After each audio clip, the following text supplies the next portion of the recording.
Alright guys, RoKage here and welcome back to the brand new video. Here we are, DC Dark Legion will be the topic. So in today's video we have big news, something big is coming as you can see from the title. But here it is, the September community newsletter. And here we have a lot of information to go through. So leave a like, subscribe, your opinions in the comment section below, and let me start immediately. So welcome to the September edition of our newsletter. Usually I use this newsletter to respond feedback suggestions, but this month I know everyone is eagerly awaiting the dev Q&A answers. Since it will be 1 to 2 more weeks before those are finalized, I thought I'd do a greatest hits roundup of the dev Q&A questions that I've either already answered before or was already chasing as feedback. So let's jump in. Dev Q&A Community Edition. They're not the dev Q&A answers we are waiting on from the dev team, just my answers to questions I had already answered before.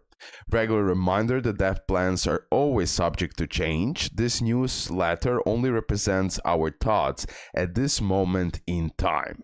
Okay, let's go through everything now.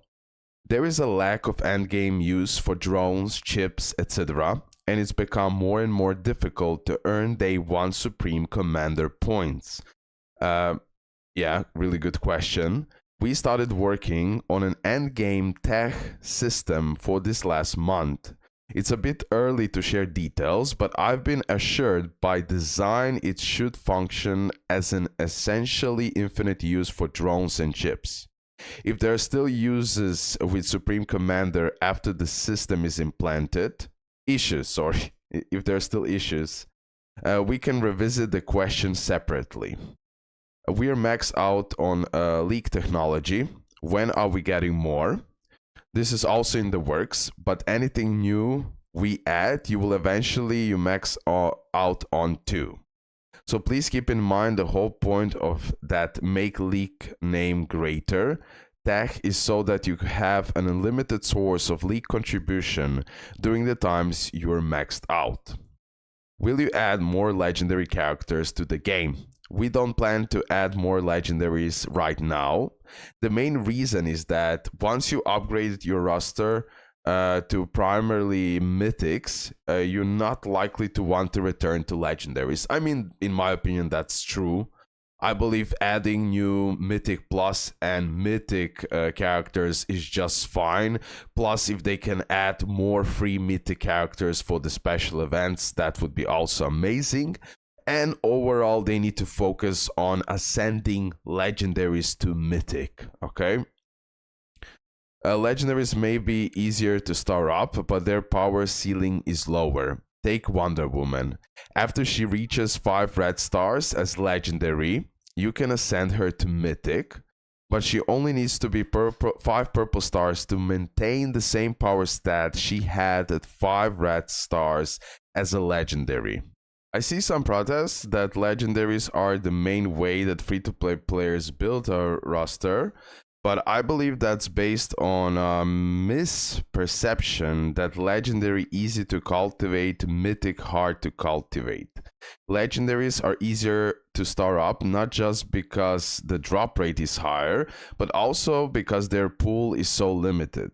Continually adding more legendaries to the pool would dilute it. So not only would their power ceiling remain lower, but now each individual would also be increasingly difficult to cultivate. I see the core player need as being easier to cultivate champions, not just more legendaries. So for now, we are still committed to our current route of continuously adding more methods to obtain mythic shards, plus adding accession stories for the most popular legendaries. Now, this is something they need to focus on. Not new legendaries in my opinion, but this part. Ascending legendaries to mythic and adding more ways to acquire mythic characters. Will Red Hood ascend to mythic? I don't know. Will he? I'm not winking, there is something in my eye. Yeah, he will ascend to mythic. Okay, Red Hood is happening. By this clue, it's pretty obvious. Shout out to Super Helen for this. Will there be more Trial of Olympus type maps? Similar, okay, we're working on one right now. Maybe for a certain characters a session. I already said I'm not winking, you're winking. But also in general, we plan for all future story maps to follow this free exploration model. So definitely when we're gonna get a new legendary that will ascend to Mythic, we're gonna get this exploration map similar to Trial of Olympus. And here she's saying we are working on it right now, maybe for certain characters. Green Arrow and Red Hood, come on. Green Arrow and Red Hood. Will there be more characters launched through ways other than the bleed? Yes. From time to time, we will introduce new characters through special events. We can't introduce a new character for every event, but we will for very special or big ones, like we have coming up next month. Let's go! So in October, we can expect a special event where we're gonna get a new character that we cannot get from the bleed. So most likely it will be like Crypto. It will be a free character that we're gonna unlock and get more dupes through the event. This will be hype. I absolutely like free characters that we can acquire through the special event. If they make it broken as Crypto, GG devs. GG, it has to be, please. On global servers, it is very difficult to get everyone online at the same time for Umbral Rift, Great Krypton Rush, Gotham, etc. Why don't you do something like a 24-hour boss where everyone can attack on their own time? I definitely agree on this one. This question gets to the crux of the genre, difference between strategy games, what DCDL is, and RPGs. Strategy games are primarily characterized by synchronous, everyone online at the same time, PvE and PvP gameplay.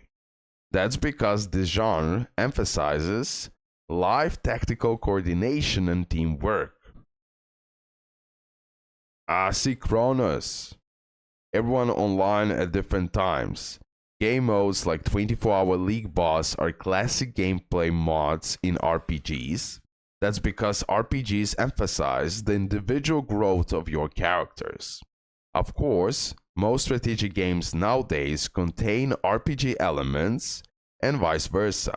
Meta Brawl, for example, is asynchronous character-based play. It's just a matter of keeping the scale mostly tipped in the strategy, not RPG direction. So we are open to perhaps adding more asynchronous game modes. In fact, you may hear news about that very soon. The first priority will still be on perfecting synchronous tactical gameplay and systems like Umbral Rift that were designed from get-go to be synchronous aren't likely to change or be replaced directly. Okay, just work on something new, okay? Why don't you use that Umbral Rift offline mode to launch ships instead of joining ships? This is related to the above question. Ultimately, we want there to be advantages to coordinating as many league mates as possible to participate synchronously online. Offline participation is available only as compromise. And on top of that, it's also technically a bit difficult to implement. So we've been hesitant to pursue it for now. That said, we do revisit this idea from time to time, so we haven't fully ruled it out. Think about that, please. Will you ever consider manual PvP? Will you add manual to Meta Brawl? This goes back to that topic of synchronous and asynchronous. The main reason Meta Brawl doesn't allow manual PvP is because it's asynchronous. The other person is offline while you're on. It's not a fair match if you can control your skills while the other person can't. If we were to do some sort of manual PvP mode, we need to somehow prevent the defeated party from feeling it's unfair.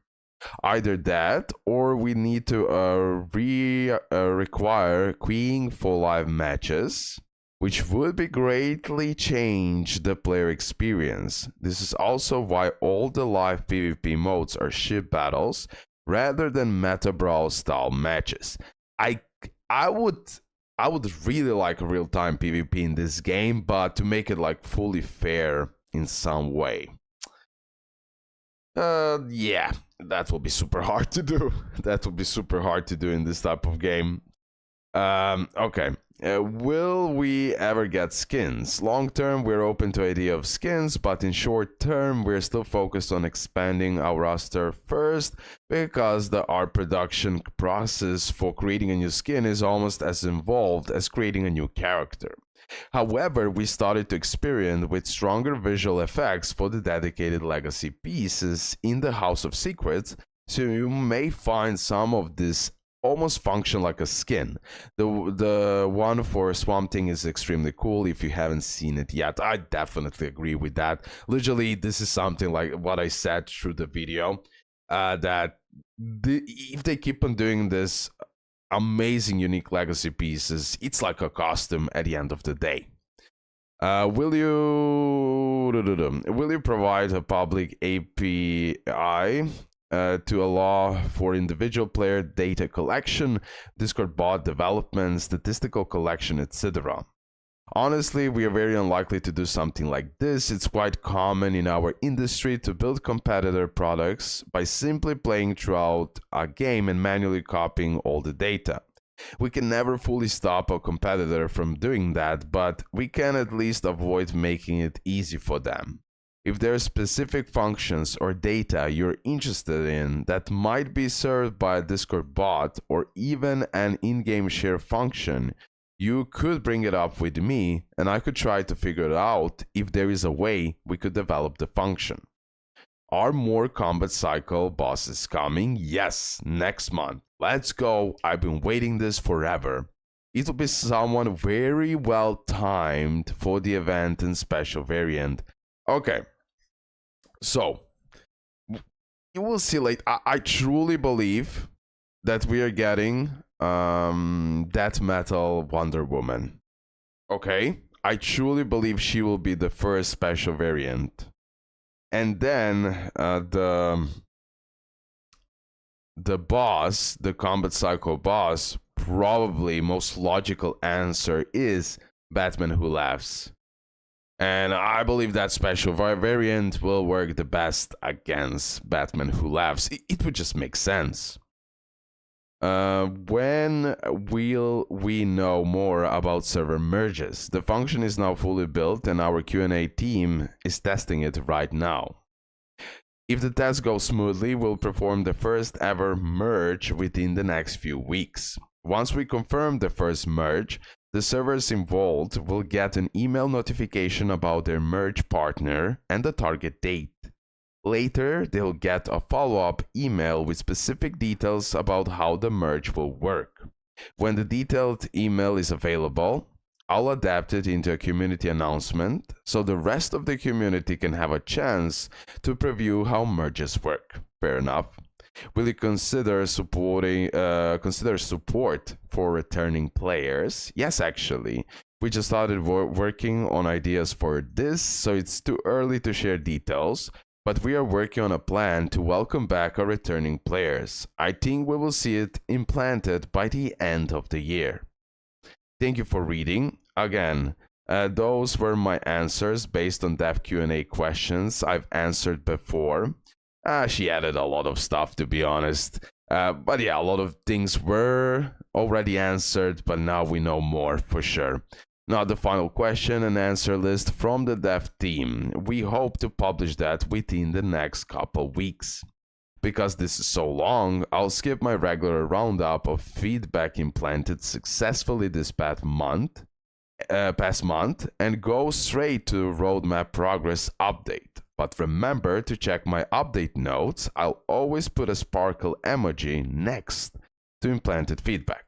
Roadmap progress check. Let me go through that and through this, of course.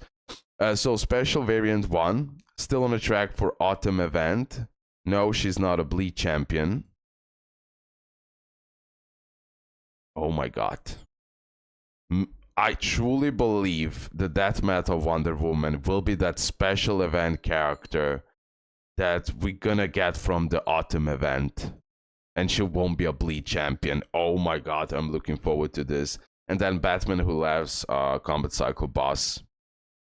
Teen Titans, we had this. Battle for Gotham, Bat Family themed event. New main storyline, pause development to finish the Mythic Accession story, so unsure of the new timeline. I'll try to give a new update next newsletter. Next Legendary to ascend Mythic. October was too full. No! So now aiming for early November. Oh man. Okay. I was looking forward to it in October. Probably Green Arrow or Red Hood, like we already did explain, but now we need to wait. Great Krypton Rush Tournament, also early November. Special Variant 2, still on a track for Halloween, not involved in the event though. Okay, Crisis in Time, pause development for now, as we replaced with plans for a new asynchronous game mode due to the popularity of the request. Fair enough. Programming note, we have nationwide holiday in China for the first week of October. Our next major content updates are aiming for mid-late October. Mark Wonder Woman Day on your calendars. I personally am leaving tonight and I'll be on a break until 9th of October. So please don't be concerned if I don't answer DMs, pings, whatever. But once I do, I'm looking forward to a very exciting October together. It's gonna be huge. So, September newsletter highlights. Late game updates. New use for drones and chips. New leak tech in the works. New characters coming in a special event. Not the bleed next month. New combat cycle boss next month. New asynchronous, not time zone restricted league versus league mode coming. Server merges testing almost complete, and see you on Wonder Woman Day. Wonder Woman Day is 21st of October, just so you know. So this is when I'm expecting the Death Metal Wonder Woman, or maybe even sooner than that. We're gonna see what they're gonna do with that special event, special variant, and all of that. But I am looking forward to all of this, what is mentioned. And I just wish we have a little bit faster pace, but okay, they need their time to do everything properly, so fair enough. I'm just a little bit impatient, to be honest. Okay, let's end the video here. Thank you for all support. Please, I know I'm boring with that, but new Batman, new like if we can, like new summonable Batman, special variant Batman, I don't know, something. I would love that. That's it. Bye guys, love ya.